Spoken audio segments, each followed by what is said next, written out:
حکیم لقمان جس آقا کے زیر تحت رہتے تھے وہ بہت شریف آدمی تھا۔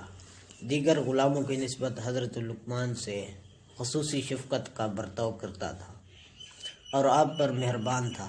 دوسرے غلام اس بات سے بڑا حسد کرتے تھے اور اس کوشش میں رہا کرتے تھے کہ کسی طرح حضرت لقمان کو آقا کی نظروں سے گرا دیا جائے، مگر وہ کبھی اپنے اس مقصد میں کامیاب نہ ہوتے تھے۔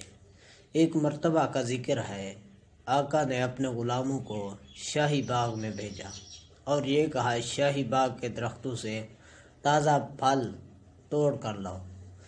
حضرت لقمان بھی ان غلاموں کے ساتھ شاہی باغ میں گئے۔ غلاموں نے پہلے سے طے شدہ منصوبوں کے مطابق درختوں سے پھل اتار کر خود کھانے شروع کر دیے۔ حضرت لقمان نے ان کو روکنے کی کوشش کی مگر انہوں نے نہ سنی۔ حضرت لقمان ان کی اس حرکت سے بڑے پریشان ہوئے لیکن کچھ کر نہ سکتے تھے، اس لیے خاموشی اختیار کر لی۔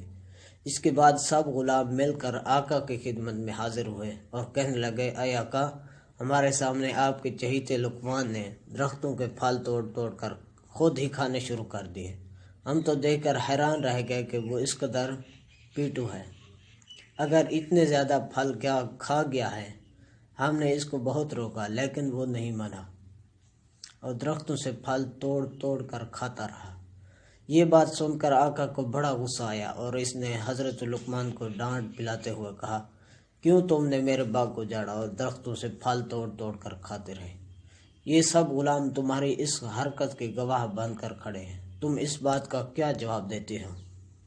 حضرت لقمان نے اپنے اوپر یہ الزام سنا تو کہا، اے آقا، ابھی آپ کو معلوم ہو جائے گا کہ شاہی باغ سے کس نے پھل توڑ کر کھائے ہیں۔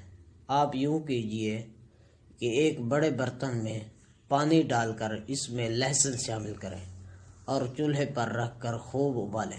اس کے بعد ان سب غلاموں کو اور مجھے 3 میل تک دوڑائیں، پھر ہم سب کو لہسن میں ابلے ہوئے پانی کا ایک ایک گلاس پلائیں۔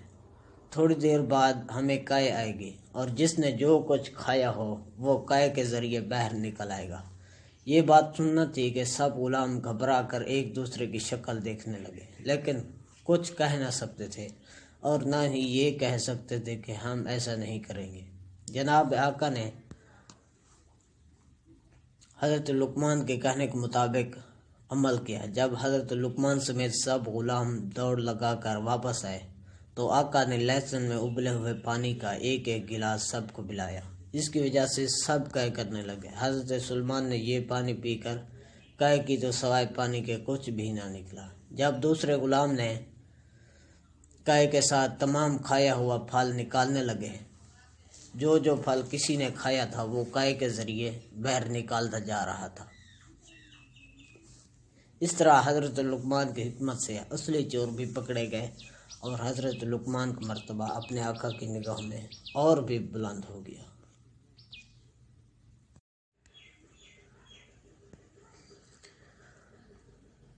حکیم لقمان جس آقا کے زیر تحت